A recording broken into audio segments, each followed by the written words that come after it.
Presidenta de la Asociación de Alumnos y Amigos de la Universidad de la Experiencia, Carmen Rosa Martínez, al resto de la Junta Directiva. Saludaba también a nuestro conferenciante de hoy, al señor obispo de Albacete, a Monseñor Ciriaco Benavente. También a quien hoy va a presentar esta conferencia y al conferenciante, al historiador Vicente Carrión Íñiguez. Y a todos ustedes, señoras y señores, muy buenas tardes y bienvenidos a la 17ª de las conferencias organizadas por ALUEX dentro del ciclo de conferencias en Nuestra Cultura, Nuestro Patrimonio.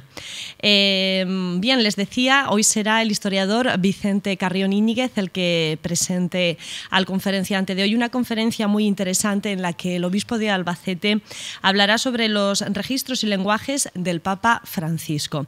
Así que sin más, le doy la palabra a Vicente Carrión y que disfruten de la conferencia. Muchísimas gracias y que pasen una buena velada. Buenas tardes a todos y bienvenidos, señor obispo, a este foro de la Universidad de la Experiencia. Gracias por estar esta tarde con nosotros para hablarnos de la figura del Papa Francisco. Como no es una presentación al uso, ¿qué tal el pregón del otro día, del día 6 en Jumilla, el pregón de Semana Santa de Jumilla? Bien, muy solemne hacen los de Jumilla, ¿eh? Sí, reciben al presentador allá en el ayuntamiento y, en fin, hay confirma en el libro y esas cosas, no es...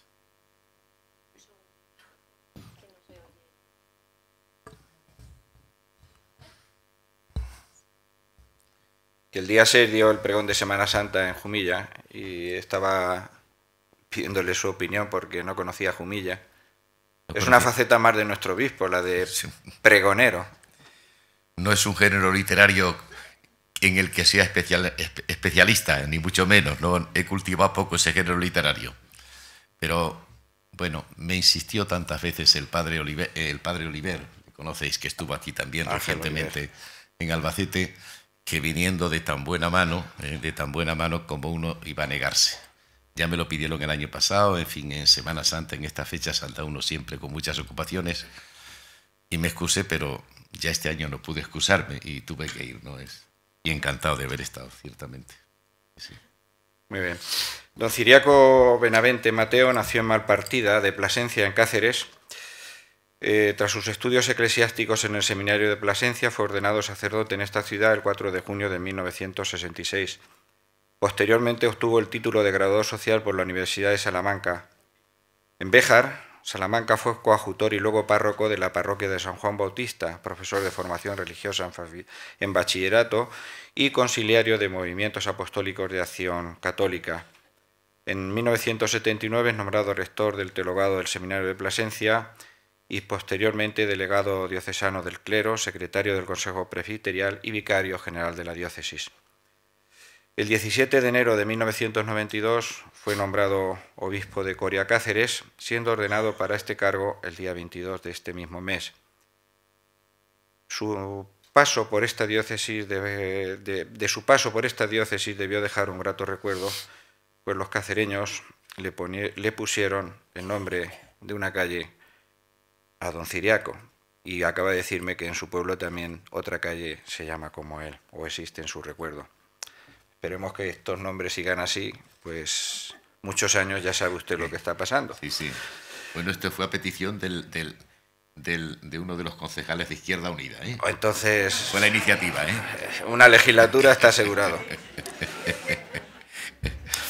El 16 de octubre de 2006 fue nombrado obispo de Albacete, tomando posesión en la catedral el día 16 de diciembre de este año. Como todos sabemos, es el quinto obispo de nuestra diócesis. En la Conferencia Episcopal Española ha desempeñado el cargo de presidente de la Comisión Episcopal de Migraciones y además es miembro de la Comisión de Pastoral Social, cargo para el que nuevamente ha sido elegido para el trienio 2014-2017 y por todo ello es miembro de la Comisión Permanente de la Conferencia Episcopal Española. Conocí a don Ciriaco al poco de llegar a Albacete y tuve el honor de que el primer acto cultural al que asistió fuera el de la presentación de mi libro sobre los conventos franciscanos en la provincia de Albacete. Es decir, que la primera impresión que me causó fue la de una persona de gran sencillez y de amabilidad en el trato.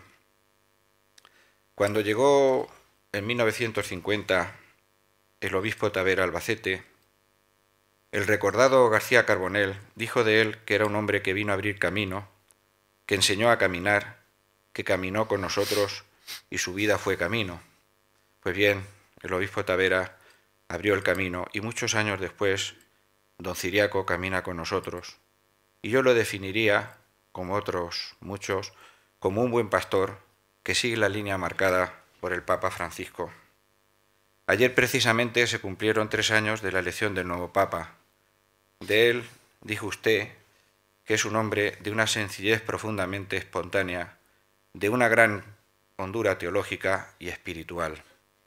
Para hablarnos de su figura, que ha roto moldes que parecían inimaginables, como acercar Estados Unidos y Cuba tras el viaje histórico a ambos países, reunirse con el patriarca ortodoxo Kirill, logrando que los jefes de ambas iglesias se encontraran por primera vez 1000 años después del gran cisma de 1054, o sentar cátedra sobre la necesidad urgente de defender el medio ambiente con la publicación de la encíclica Laudatio Si, de la que todo el mundo, hasta los ecologistas, hablan bien, y todas, sea gente de cualquier religión o de cualquier creencia política. Como digo, un papa que ha iniciado una profunda reforma de la Iglesia, que ha renunciado a vivir en el lujoso palacio apostólico porque siente la necesidad de vivir entre la gente. Pues bien, termino, ya que para hablar de los registros y lenguajes del Papa Francisco, nuestro obispo don Ciriaco Benavente tiene la palabra.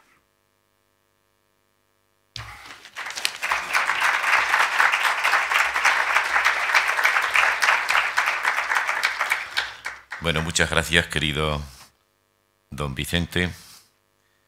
Ha dicho que soy un buen pastor. A los historiadores hay que pedirles un poco más de rigor, ¿eh? Yo que intento serlo, que intento serlo. Muchas gracias por esas palabras tan cariñosas y por esa presentación.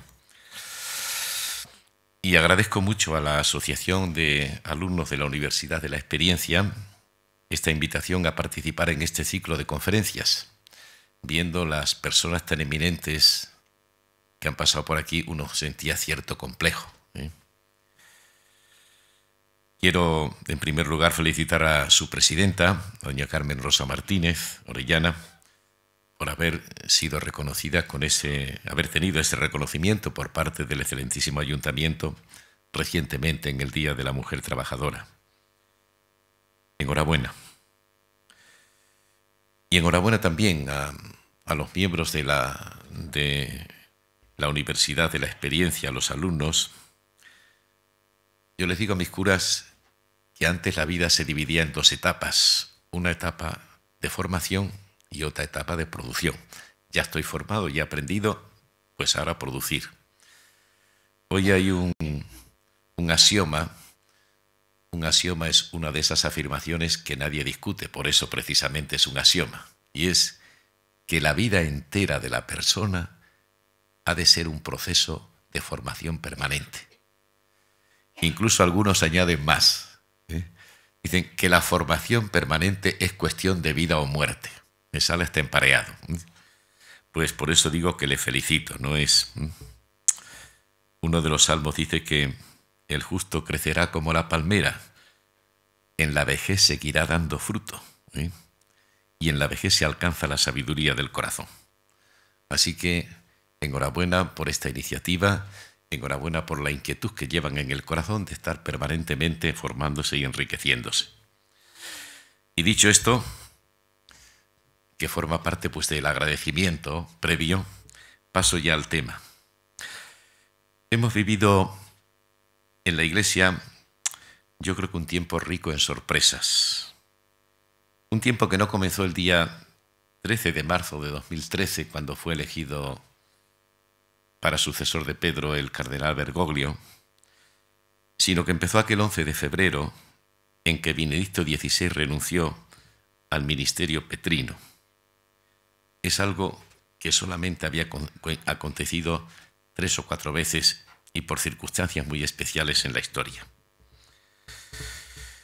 Luego resultó una sorpresa inesperada la elección del Papa jesuita y latinoamericano. Yo creo que una sorpresa para el cardenal Bergoglio, que saben que vino con billete de ida y vuelta, ¿eh? Y una sorpresa también para toda la Iglesia. Unos días después de la Fumata Blanca, un famoso caricaturista italiano pintaba al nuevo Papa rodeado de los cardenales y le hacía decir lo siguiente: me han dado una buena sorpresa, pero no saben que las buenas sorpresas las estoy yo preparando para ellos. Y las sorpresas empezaron inmediatamente, ¿eh?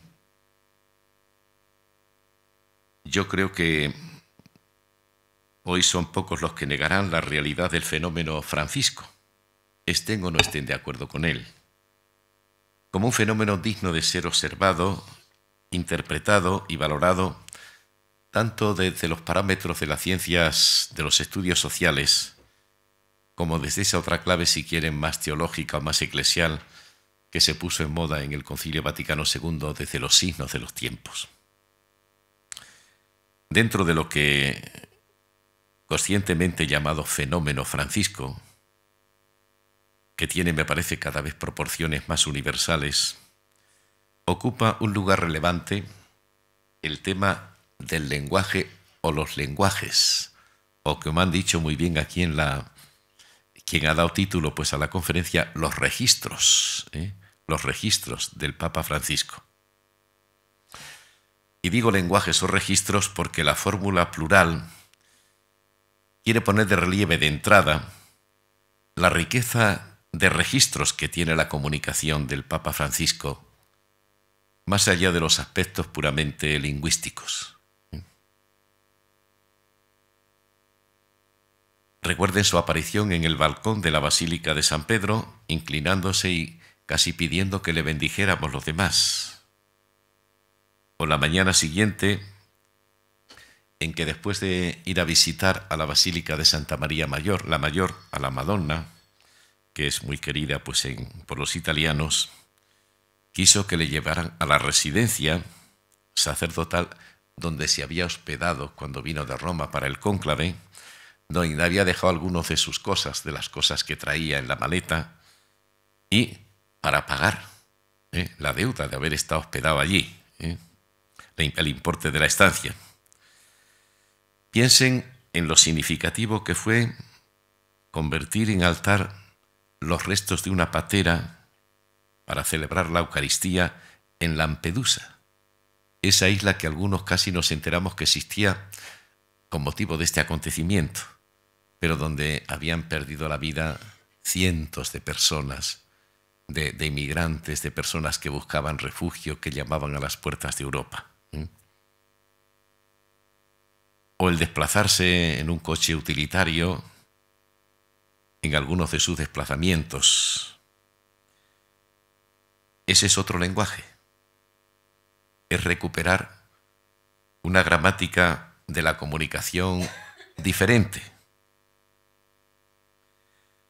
Yo estoy convencido de que los grandes gestos del Papa Bergoglio no son fruto del cálculo, sino más bien de su vivencia interior y de la fidelidad consigo mismo. Por eso, cuando alguien amigo, curioso, pregunta ¿dónde quiere ir el Papa Bergoglio?, la respuesta a veces es que no la sabemos. Es posible que hasta el mismo Papa no la sepa. Y esto porque, como se deduce de su carta programática, la primera suya, totalmente suya, que es la Evangelii Gaudium, donde él marca, dice que no quiere que se queden los anaqueles, sino que marque en la ruta, el itinerario de la Iglesia en los próximos años. Pues él se ve que quiere más que conquistar espacios, abrir procesos. Hay una frase suya muy importante y que ha repetido ya varias veces. El tiempo es superior al espacio. Un proceso significa tiempo, ir avanzando en el tiempo.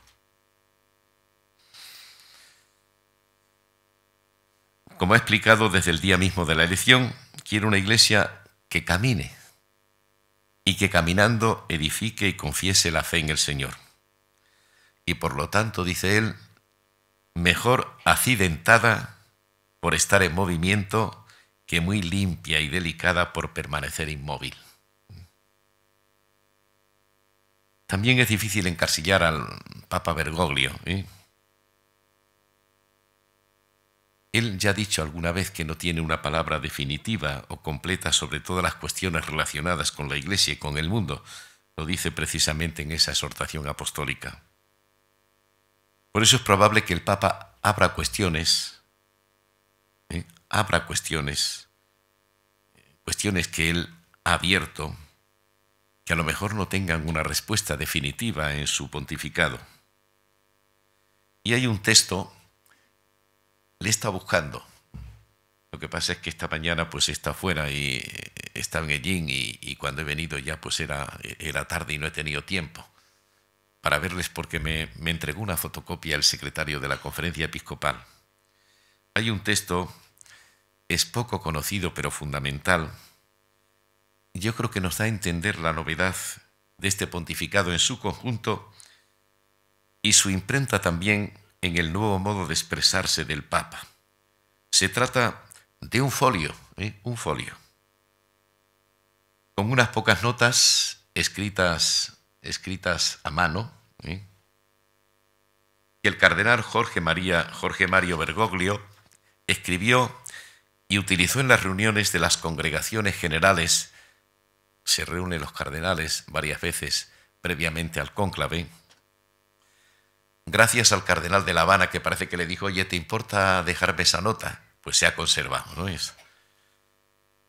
Y hoy sabemos por esa nota cuál era el diagnóstico de las carencias de la Iglesia y el tratamiento que requería según Bergoglio. Dicen que la lectura de esas notas dejó atónito al colegio cardenalicio, que tomó conciencia de por dónde iban los tiros de la responsabilidad que tenían en aquel momento, ante Dios y ante la historia. Entrevieron que donde hay una luz no hay que apagarla, sino ponerla sobre el candelero para que alumbre a toda la casa. Ahí habla de una iglesia en salida. Es una expresión que todos los que leemos al Papa se la hemos escuchado un montón de veces. En la que, entre otras muchas cosas, está en juego el hacerse audible y comprensible en el mundo de hoy. Y esto tiene que ver ya con la comunicación. Un tiempo después del cónclave, en que Bergoglio fue elegido Papa, en la exhortación que citaba Evangelii Gaudium, aparece un desarrollo mayor y más sistemático de lo que significa iglesia en salida. Pero aquellas notas tienen como la frescura de la intuición y una capacidad de expresión, de síntesis y de rotundidad inauditas. La iglesia está llamada a salir de sí misma hacia las periferias, no solo geográficas, sino existenciales. Y esta salida va unida a la cultura del encuentro. Una segunda nota que se extrae de esos apuntes es que los males que a lo largo del tiempo se dan en las instituciones eclesiales tienen raíz en la otra palabra suya, autorreferencialidad, una especie de narcisismo teológico. Narciso, saben que es un individuo, diríamos, vivía dentro de sí mismo, enamorado de sí mismo, ni siquiera escuchaba los gritos de la pobre ninfa Eco, que se había enamorado de él y que venía por las peñas gritando detrás de él. Y acabó, pues en fin, enamorado de su propia imagen, ahogándose. Pues una iglesia, diríamos, autorreferencialidad viene siendo algo así como narcisismo, cerrada en sí mismo, preocupándose de sí mismo, cuidando su interior, pero diríamos ajena a lo exterior.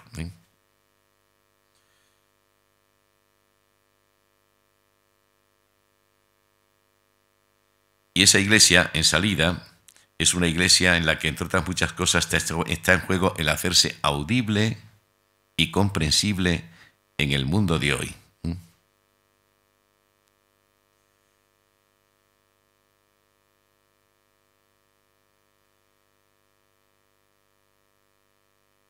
Esta operación de salida no significa, lo ha expresado él, que la Iglesia deba abandonarse a las exigencias de la cultura mediática dominante, pero sí dejar que respire. Son expresiones suyas en el mundo de hoy, en la cultura de hoy, y que pueda recorrer las redes instantáneas y globales de la comunicación hoy, no ahogarse en la autorreferencialidad. En Brasil les decía a los jóvenes: salgan a la calle y hagan líos. Nuestros jóvenes de los grupos de la pastoral juvenil se saben muy bien esta expresión. Salgan a la calle y hagan lío, decía a los jóvenes en Brasil. Ya no podemos quedar tranquilos en espera pasiva en nuestros templos. Hace falta pasar de una pastoral de mera conservación a una pastoral decididamente misionera. Los jóvenes tienen que salir a luchar por los valores, y los viejos abran la boca, los ancianos abran la boca y enséñennos, transmítanos la sabiduría de los pueblos. Así que los mayores tenemos todavía cosas importantes que transmitir, la sabiduría de los pueblos.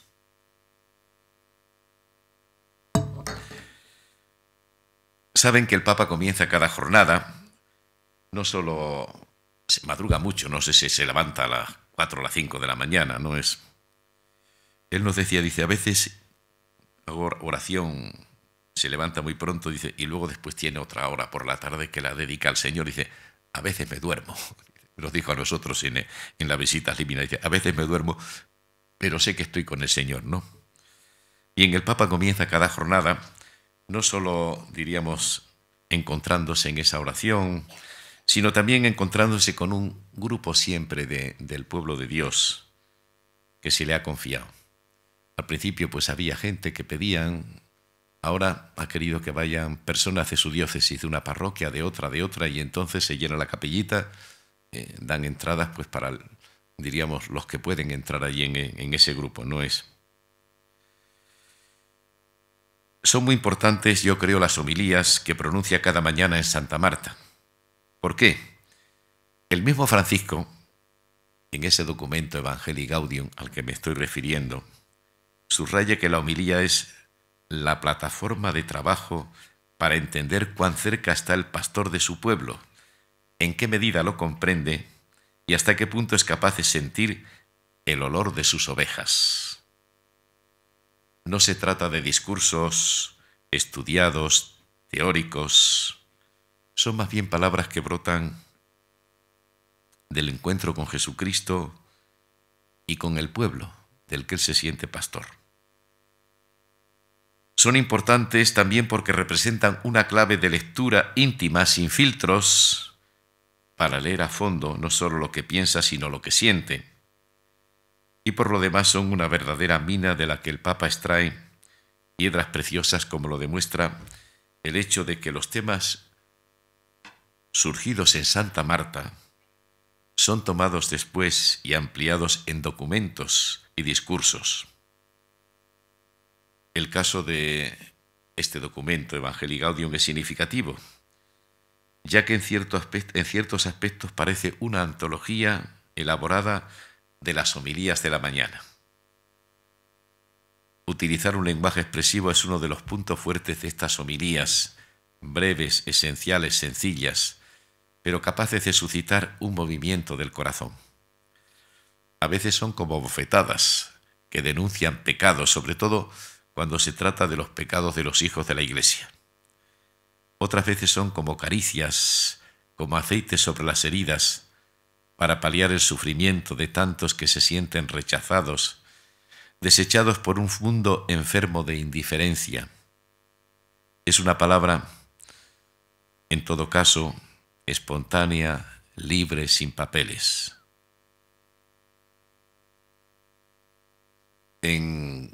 Cuando la Jornada Mundial de la Familia, en el Año de la Fe, pues recuerdo que tuvo una intervención muy sencilla, muy bonita. Hubo un crío de estos que se cuelan allí, se acercan allí. Bueno, él le puso la mano en la cabeza y así les habló a la gente. Lo doctrinal ya estaba dicho casi todo en la Familiaris Consortio, que es una encíclica, yo creo que casi agota el tema, ¿no es? Pero entonces no les iba a soltar ese rollo. Él les dijo y les recordó cosas muy sencillas,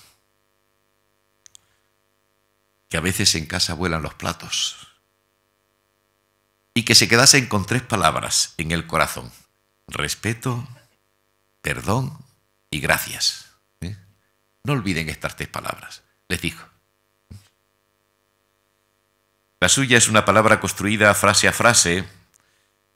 Dicen que sujeto, verbo y complemento, con pocas oraciones de relativo, sin titubeos, sin engolamientos, sin poses, y lo hace en un lenguaje llano que todo el mundo entiende. Leí que en la presentación en Madrid del libro de Francesc Torralba, al que le hemos traído por aquí alguna vez, es un intelectual catalán relativamente joven, un gran pensador. Él presentaba un libro, Creyentes y no creyentes en tierra de nadie, que editó PPC. Y otro gran intelectual, este agnóstico, yo le saludé alguna vez, es un hombre muy cercano, pero es agnóstico, es García Santesmases. Decía que después de haber leído varias veces, para captar bien su significado, unas interesantísimas páginas de Benedicto XVI, fíjense, en las que distinguía el Papa Benedicto entre evangelización y proselitismo, dice: oí al Papa Francisco decir una frase contundente: el proselitismo es una estupidez. Y comenta este Santesmases la diferencia entre ambos modos de expresarse. El Papa Benedicto gana en profundidad, en precisión, en argumentación, pero pocos saben lo que pensaba la Iglesia sobre ese tema, sobre esa distinción. ¿A poco le llegaron aquellas páginas? Seguramente que a lo mejor ni hasta los obispos, ni siquiera a todos los obispos, algunos sí, pero en fin, ni a todos los obispos, ¿no? ¿Y quién tiene interés y aplomo para ponerse a leer? Pues un tema así, ¿no es? En cambio, el titular de Francisco, que como todo titular está exento de matices y precisiones, llega a muchos más y se enteran a la primera.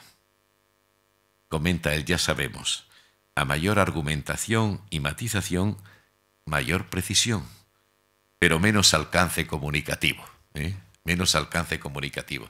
Me parece que esta observación que hace Santesmases es muy interesante sobre este tema del lenguaje de Francisco. Dicen que Juan Pablo II daba titulares para los diarios de gran tirada, que Benedicto XVI, toda su vida profesor, los daba solo para las revistas selectivas y sesudas. Francisco da titulares para todo. Se publican hasta en la revista 10 minutos. Dios no tiene la varita mágica, el espíritu no es domesticable, la fe no se vende, se necesitan pastores con olor a oveja, a Jesús no se le puede conocer en clase de primera, la Virgen es una madre que ama a todos, pero no es una jefa de correos que envía mensajes todos los días, etcétera, etcétera, no es. Juan Pablo II fue seguramente el papa más telegénico y seductor. Saben que había sido actor en su juventud. Benedicto XVI, seguramente el más estudiado y respetado incluso por los que no comulgaban con sus ideas. Son famosos sus diálogos con Habermas. Un libro precioso, yo le tengo pues muy interesante y de una profunda actualidad, ¿no es? Francisco es el papa que a veces hace saltar las alarmas, alarmas que perturban, pero más bien a algunos dentro de la Iglesia, porque yo creo que la gente de fuera, aun causándoles sorpresa, les cautiva. Saben que no faltan quienes sotto voce hablan de un papado de transición y de que ya vendrán tiempos mejores y volverán las aguas a su cauce, ¿no? Ya les he dicho que tiene un lenguaje para hablar de la Iglesia, pues un lenguaje que todo el mundo entiende. Para mí la Iglesia es fundamentalmente madre y ni ustedes ni yo conocemos a ninguna madre que lo sea por correspondencia. La madre da afecto, toca, besa, ama. Cuando la Iglesia, ocupada en mil cosas, descuida la cercanía, la olvida y se comunica solo por documentos, es una madre que se comunica solo por carta. Las homilías del Papa Francisco se caracterizan por tener siempre una idea, un sentimiento y una imagen. Esto nos lo da como recomendación a los predicadores en ese documento Evangelii Gaudium, donde dedica un montón de páginas a la homilía. En una época en que la imagen domina la cultura, Francisco genera en sus homilías una serie de instantáneas que nos hacen ver lo que el Papa está diciendo. Algunas de estas imágenes son famosas: la Iglesia como hospital de campaña, los cristianos con cara de museo, la vida vanidosa como pompa de jamón, el progresismo adolescente, pastores que huelen a oveja, o el sudario o la mortaja no tienen bolsillos, que dice que le decía a su abuela a él en muchas ocasiones. El sudario, hijo, para enseñarle a ser desprendido, que el sudario y la mortaja no tienen bolsillos, no puedes llevarte nada para allá, ¿no es? Sus gestos son con frecuencia sorprendentes, no menos que pueden resultar también provocadoras sus palabras. Se hace necesaria a veces una hermenéutica del lenguaje bergogliano que tiene una particular enjundia. Dicen, además, los que saben del tema, que una clave de comprensión de la forma de expresión de Francisco tiene que ver con su condición de porteño, es decir, natural de la capital argentina, cuyos habitantes, probablemente por el ambiente cultural, establecen fácilmente una comunicación directa, espontánea. Nos encontramos con algunas expresiones sugerentes: primerear, balconear, mundanidad espiritual. Si nos queda tiempo después, les hago la exégesis de alguna de estas expresiones. Yo creo que el Papa Francisco ha logrado una suerte de conjunción entre el lenguaje preciso y matizado y el lenguaje espontáneo. He dicho que el lenguaje del Papa Francisco es espontáneo, abiertamente espontáneo, pero yo creo que con un fondo muy cuidado y reflexionado. Seguramente no puede ser de otra manera en quien fue profesor de literatura, que tuvo la oportunidad de tratar con José Luis Borges, y no a propósito de cualquier cosa, sino de literatura. Esta anécdota, que la tuve que buscar hasta que la encontré precisamente para esta conferencia, es muy curiosa. Dice la periodista Lucia Capuzzi, contó al periódico Avvenire, que en los días inmediatamente posteriores a la elección del Papa, descubrió a un alumno del padre Bergoglio, quien en el año 1965, con 29 años, enseñaba literatura en el Colegio de la Inmaculada Concepción de Santa Fe. Aquel alumno, Jorge Milla, hoy escritor y editorialista, recordó a la periodista el original experimento del profesor Bergoglio. Amante de la escritura, el joven jesuita invitó a Borges a que diera algunas clases a sus alumnos. Y Borges, que entonces tenía 66 años y que ya era famosísimo, aceptó la invitación y se quedó una semana en el colegio ayudando a los alumnos a componer cuentos que luego serían publicados con un prólogo del mismo Borges. Por eso digo que no es extraño que aquel profesor que quería que sus alumnos aprendieran a hacer filigranas con las palabras esté especialmente capacitado y sensibilizado también para utilizarlas, para buscar las más adecuadas, individuarlas y mezclarlas. Me impresionó en la entrega de los premios Príncipe de Asturias de las Letras en el año 2014. John Banville es un escritor muy curioso, muy original, ¿no? Tan pronto escribe de novela negra como en fin, de otras cosas, ¿no? Es muy curioso, ¿no? Pues dijo algo que probablemente serviría para adivinar el universo mental de Bergoglio, cuando embarcaba a sus alumnos en vuelos tan audaces. Es una frase muy bonita. Yo la recogí y la copié porque me parece que es una frase preciosa. Dice: la invención más trascendental de la humanidad es la frase. Han existido grandes civilizaciones ignorantes del concepto de la rueda, pero poseían la frase, pues sin ella no habrían sido ni grandes ni civilizadas. Con frases pensamos, especulamos, calculamos, imaginamos. Con frases declaramos nuestro amor, declaramos la guerra, prestamos juramento. Con frases afirmamos nuestro ser. Nuestras leyes están escritas en frases. No es desatinado afirmar que con frases está escrito nuestro mundo. Es un texto, pues en fin, que solamente pues este texto acredita a un escritor.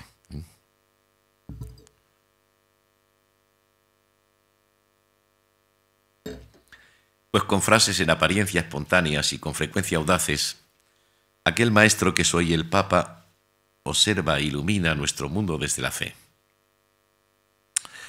Además de espontáneo, el lenguaje de Francisco, como decía, es claro, sencillo, pero no simple.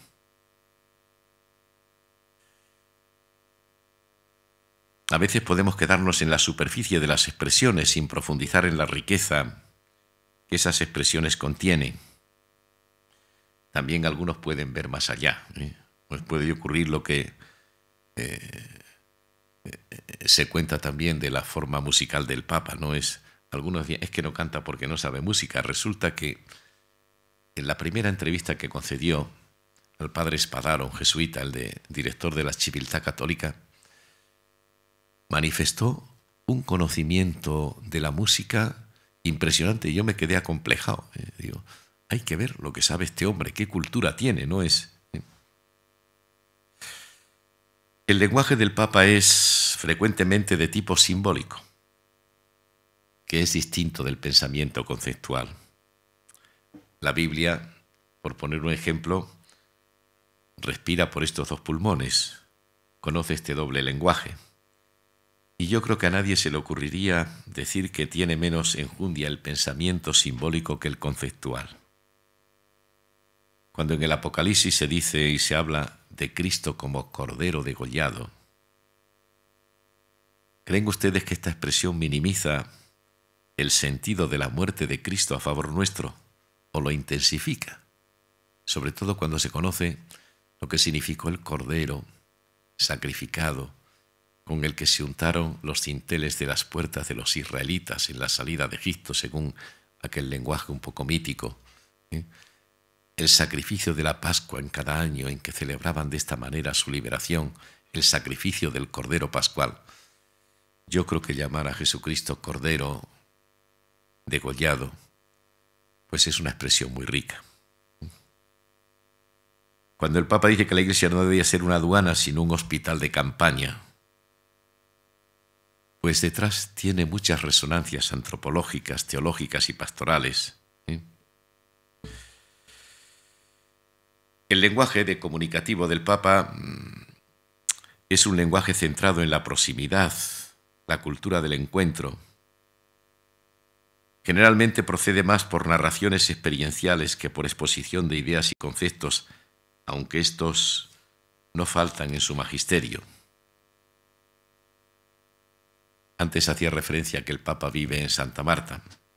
Decía, el apartamento pontificio del Palacio Apostólico no es lujoso, pero al final es como un embudo al revés. Es grande y espacioso, pero el ingreso es de verdad estrecho. Se entra a cuentagotas y yo, sin gente, no puedo vivir. Para Francisco, el pueblo es como el aire. Sin él no puede vivir. El obispo argentino, Víctor Manuel Fernández, que le conoce muy bien, ha afirmado que Bergoglio tiene un brillo especial en los ojos cuando usa la palabra pueblo. Toma muy a pecho el binomio pastor-pueblo. Nos dice mucho de la visión de la Iglesia que el Papa tiene. Un jesuita amigo suyo, Juan Scannone, ha explicado que la acción de Bergoglio se inserta en el ámbito de la teología del pueblo. Es una corriente teológica original de la Iglesia argentina. en América Latina y en Argentina en particular, los pobres son los que mantienen la cultura común del pueblo, sus valores y símbolos religiosos. Saben que esto le trajo a él muchos problemas, porque él se enfrentó muy fuertemente con la teología de la liberación, en el sentido de que los teólogos él estaba de acuerdo con ello, pero los teólogos de la liberación querían arrasar con toda la religiosidad popular porque decían que era alienante. Y el Papa defendió, entonces Bergoglio defendió a capa y espada la religiosidad popular, que necesita ser evangelizada y educada, pero que esconde detrás muchos valores positivos importantes, ¿no es? Quizás se deba a eso la gran atención que el Papa atribuye a la devoción popular. Ha introducido la categoría de mística popular, convencido de que Dios ha querido convocar a los hombres como pueblo y no como seres aislados. Es lindo ser pueblo fiel de Dios y alcanzamos plenitud cuando rompemos las paredes y el corazón se nos llena de rostros y de nombres, dice él. Alguien ha dicho, esto no es original mío, y no creo que sea irreverente decirlo, afirmarlo, que esto que se ha dicho, que Francisco cuando habla parece que bailara un tango. Es un baile que no se puede hacer solo, que no se puede ejecutar sin pasión, sin la participación intensa de mente y de corazón, sin compartir. Su comunicación no es solo verbal, sino también corpórea, se comunica con las manos, con la sonrisa, incluso moviendo las cejas o con una mueca. Dicen que cuando improvisa, su comunicación se siente. También se ha dicho que el lenguaje de Bergoglio es ignaciano en el ritmo, franciscano en el estilo. El focalizarse su discurso, sus homilías en 3 puntos, parece que deriva directamente de los ejercicios espirituales de San Ignacio. Son frases, como decía, breves, dicen que perfectas para el Twitter, tiene pocas subordinadas y los vocablos utilizados son del uso común. Si pensamos en los evangelios, no están escritos precisamente así. Jesús, decía Borges, que conoció a Bergoglio, dice, cuando era joven, dice que Jesús también pensaba palabra por palabra y usaba frases que daban en el blanco. Es de Borges. Hice referencia a algunas expresiones del Papa Francisco que han hecho fortuna: primerear, balconear, mundanidad, espiritual, etc. Bueno, algunos, a veces yo creo que queremos ir más allá de lo que él quiere decir, ¿no es? En alguna ocasión, se cuenta que en una ocasión, en los años 70, quien no recuerda, hasta en los seminarios teníamos cineforum, pues a veces cada 15 días teníamos nosotros en el seminario. Entonces estaban de moda los cines de arte y ensayo, eran películas, diríamos, siempre de un contenido muy fuerte, Y en una ocasión se cuenta que habían visto una película y estaban en el cineforum y comentaban una escena de la película en que se abre una nevera y aparecen allí unos despojos de pollo. Y entonces unos querían ver ahí símbolos sexuales freudianos, otros querían ver otro tipo de símbolos. Y le preguntaron al director, a Saura, qué significaba aquello, que se lo aclarara. Y Saura le dijo, mire, estábamos empezando en aquellos años, pasábamos mucha hambre, no teníamos 3 duros. Y entonces fuimos a comprar unos despojos de pollo para hacer una sopa. Y eso es lo que había en el frigorífico, ¿entiendes? Digo que a veces la gente va más allá de lo que hay, ¿no es? Bueno, a propósito de esto, por dar un toque de humor, se cuenta del gato de Labás, no sé si conocen ustedes ese hecho, ¿no es? Pues en el monasterio tenían un gato. Y cuando los frailes se juntaban para las vísperas, el gato se paseaba entre ellos y les distraía. Y el abad dijo, señores, aten ustedes el gato durante las vísperas para que no nos distraiga. Y le ataron. Ese gato se murió y trajeron otro gato y le fueron atando. Y así gatos y gatos que se les ataba durante las vísperas. Y al cabo del tiempo cuentan que hubo sesudos monjes que escribieron hasta tesis doctorales sobre el sentido del gato atado durante las vísperas. Pues a veces puede pasar también esto, ¿no? Es bien. Les comento un poquito nada más lo de primerear, que es una palabra que él utiliza mucho, es un neologismo. Dice el Papa, primerear, disculpen el neologismo, la comunidad evangelizadora experimenta que el Señor tomó la iniciativa, la ha primereado en el amor. Y por eso ella debe adelantarse, tomar la iniciativa sin miedo, salir al encuentro, buscar a los lejanos, llegar a los cruces de los caminos para invitar a los excluidos. La primera palabra, la iniciativa auténtica, viene de Dios, y solo si entramos en esta iniciativa podremos ser también con Él y en Él evangelizadores. Es un término que dice que él sacó de su propia experiencia. Él cuenta, tuve una novia. Cuando iba con mis compañeros hacia la estación, tuve una novia que diríamos que hasta que la relación acabó cuando descubrió su vocación religiosa. Y narra cómo Dios intervino en su historia. Ocurrió un 21 de septiembre de 1953, cuando tenía 17 años. Cuando iba con mis compañeros hacia la estación para tomar el tren que nos iba a llevar de la capital a un campo a pasar un día de picnic, cantar y bailar, pasamos por delante de la iglesia de San José de Flores y sentí la necesidad de entrar en la que era mi parroquia. Vi acercarse un sacerdote que no conocía y que iba a un confesionario, el que queda al lado de la izquierda del altar donde está la imagen de San José. Arrastrado por una fuerza que no sé explicar, me acerqué y me confesé. No sé qué me pasó, pero después de confesarme sentí que algo había cambiado. Yo no era el mismo. Había oído como una voz, una llamada de que tenía que ser sacerdote. Al terminar le pregunté al sacerdote quién y dónde era, y de dónde era. Me dijo que se llamaba Carlos y era de los padres correntinos. El padre Carlos Duarte Ibarra estaba enfermo de cáncer y murió al año siguiente en el hospital militar. Medio siglo más tarde veo que fue la sorpresa, el estupor de un encuentro. Me di cuenta de que Él me estaba esperando, Él con mayúscula. Desde ese momento para mí Dios es el que primerea. Y en la entrevista con el padre Espadaro dice, porque Dios está primero, está siempre primero, Dios primerea. Dios es un poco como la flor del almendro de mi Cecilia, que es siempre la primera en aparecer. Así lo leemos en los profetas. Cuando pensamos que vamos lejos y tal vez tenemos un poco de miedo, en realidad Él ya está allí. Nos espera en el corazón de aquel hermano, en su carne herida, en su vida oprimida, en su alma sin fe. Con el neologismo primerear, no solo nos dice que Dios primerea, que toma la iniciativa, que se adelanta, nos dice que también tenemos que primerear nosotros, salir al encuentro, y todavía nos dice algo más, que el otro, el pobre, no es solo objeto de nuestra compasión, sino que es lugar de la manifestación de Dios, y que por tanto cuando yo pensaba que estaba haciendo una tarea de llevar el Evangelio a los pobres, descubro que el pobre me evangeliza.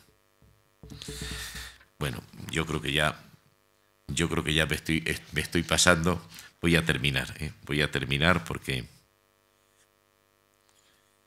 algún periodista se ha atrevido pues a vaticinar que cuando el Papa choque con el beneplácito de la opinión pública, acabará como un traidor a sí mismo o como un arrepentido de sus caminos. Contaba un arzobispo, esta anécdota es real, como otro obispo amigo suyo le contó una escena curiosa. Este obispo estaba unos días en Roma, pasando unos días en Roma, y entonces en todos los actos que tenía el Papa, allí estaba él, y el Papa se dio cuenta. Al acabar los actos estos solemos entrar los obispos a saludarle. Y le dijo el Papa, le he visto ya en varios actos, dice, Santo Padre, es que intento aprender de sus gestos. Y le dijo el Papa, pues mira, vete a tu diócesis porque el circo se va a acabar muy pronto. Bien, pues no se preocupe que tarde o temprano este circo se va a acabar. Es posible que para el periodismo mediocre el circo del Papa termine acabándose. Y gracias a Dios. Pero es muy posible que para el periodismo serio lo que jamás acabará sea la sorprendente novedad y la sinceridad de un Papa que transmite y transparenta por los cuatro costados la ternura y la misericordia de Dios, y nos enseña también a acogerla y a transmitirla. Al poco tiempo de ser elegido Papa, fue en los días previos a la Semana Santa, nosotros teníamos organizado una peregrinación a Roma con motivo del Año de la Fe de la diócesis, y yo acompañé aquella peregrinación. Y el miércoles, que es la audiencia en la plaza de San Pedro los miércoles, pues en fin, como pertenecemos a la directiva de los obispos, podemos ponernos allí arriba, en lo que se llama el sacrato, ¿no? Al lado del Papa, y luego pasamos a saludarle. Había allí varios obispos y algún cardenal. Recuerdo que estaba el cardenal de Milán, que estaban con 7.000 jóvenes, todos los que habían confirmado ese año. Me dio una envidia tremenda ver la Basílica de San Pedro, un día atestada de jóvenes hasta sentados en el suelo, ¿no es? Y saludándonos, pues resulta que uno de los obispos que había allí era el arzobispo de La Plata. Y hombre, entonces usted sí que conoce bien al Papa. Dice, claro que le conozco. Él era rector del Colegio Máximo de los Jesuitas, yo era rector del Seminario Diocesano, y los seminaristas y los alumnos de los jesuitas iban al mismo sitio a estudiar. Y además después nos hicieron a los dos juntos, y de la misma jornada, obispos auxiliares de Buenos Aires. Así que nos conocemos, hemos sido compañeros. Díganos usted algo, porque usted conoce algo, díganos algo, en fin. Y recuerdo que nos dijo 2 o 3 cosas que yo creo que se están cumpliendo, ¿no? Dijo, mire, es muy distinto de mí, ¿no? Después me enteré yo que este obispo él tiene fama de ser uno de los pesos pesados, diríamos, como intelectual de peso en la Conferencia Episcopal Argentina. Dice, somos muy distintos. Pero mire, el Papa Francisco, le aseguro que lo que se proponga lo va a llevar adelante. Lentamente, como sea, pero lo va a llevar adelante. Segundo, es tan hábil como bueno, cosa que me llamó la atención. No, es muy hábil. Tercero, va a dar titulares a la prensa, con sus palabras y también con sus gestos. Dice, pero le aseguro que esto no es por hacer gestos para la galería, es que es así, porque es un hombre muy auténtico, esto se lo puedo asegurar, y muy libre. Si él piensa que tiene que hacer algo, lo hará, aunque llame la atención. Pues aquello se me quedó grabado y yo creo que se ha ido cumpliendo. Bien, pues no sé si les he dicho algo sobre el lenguaje del Papa Francisco, pero en fin, por lo menos, aunque haya sido muy deslavazado, yo creo que algo sí que pues a lo mejor nos aclara seguramente que ustedes ya lo tenían muy claro, por lo menos algunos, ¿no es? Pero en fin, esa ha sido mi aportación, modesta. Muchas gracias por la paciencia en escucharme.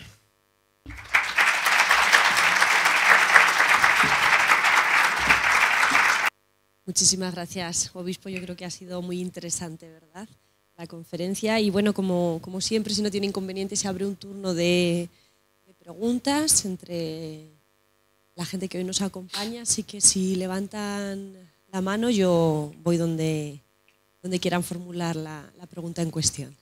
Se ha dicho en muchas ocasiones que cuando Jorge Mario Bergoglio eligió el nombre de Francisco para darse a conocer para su pontificado, esto fue una verdadera declaración de intenciones. Han pasado estos 3 años y... Beba agua. Perdonen, en fin, es que llevo casi 3 meses, ¿Necesita otra botella? No, sí, tengo todavía, vale. Muchas gracias, sí. Pero le quería decir si esa declaración de intenciones se está cumpliendo. Sí, bueno, a mí me preguntaron, yo no sé por qué se me ocurrió enseguida pensar en Francisco en aquella escena en que el Señor le manda, reconstruye mi iglesia, la iglesia aquella de San Damián que estaba pues hecha una ruina, ¿no es? Y yo pensé enseguida, digo, yo creo que este Papa, siendo jesuita, pues ha elegido el nombre de Francisco por algo y seguramente que tiene que ver mucho con esto, ¿eh? Además de con el espíritu franciscano, la sencillez franciscana, no es, y diríamos, el amor a la pobreza. Él es un hombre que vive muy desprendido y con una sensibilidad especial, especial, que tienen pues estos hombres que digo que tienen mucha hondura, no es.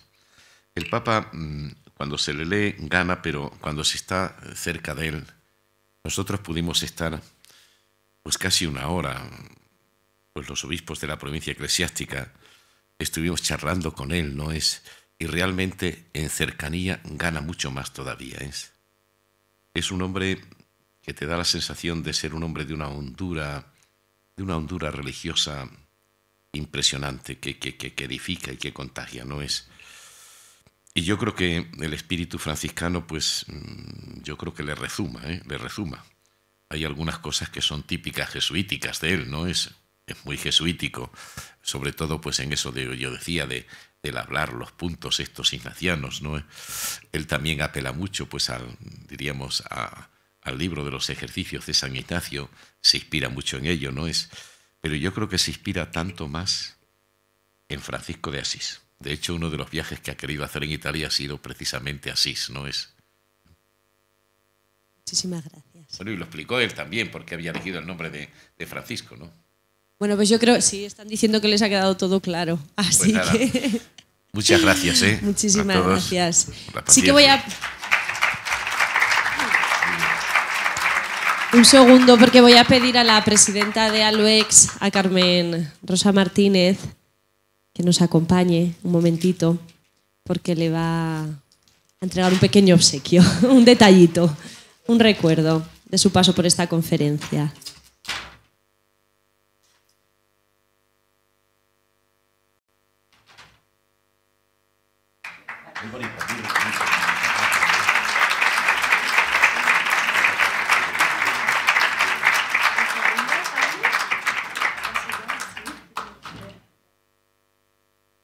Y también le vamos a pedir a Monseñor Ciriaco Benavente que nos haga el favor de firmar en este libro de firmas que se ha preparado desde la asociación.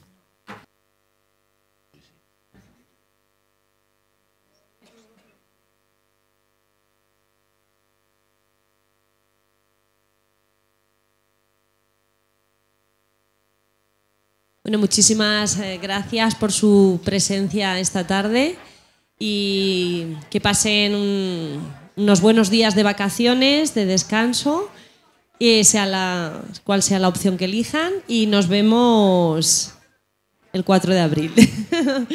Ya saben, mesa redonda sobre el fomento de la lectura, que va a estar muy interesante, con Juan Bravo, que es catedrático de Filología Francesa, y le acompañarán Juan Francisco Hernández también, y estará también con Antonio Barnes. Así que, lo dicho, muchísimas gracias, que descansen y feliz tarde.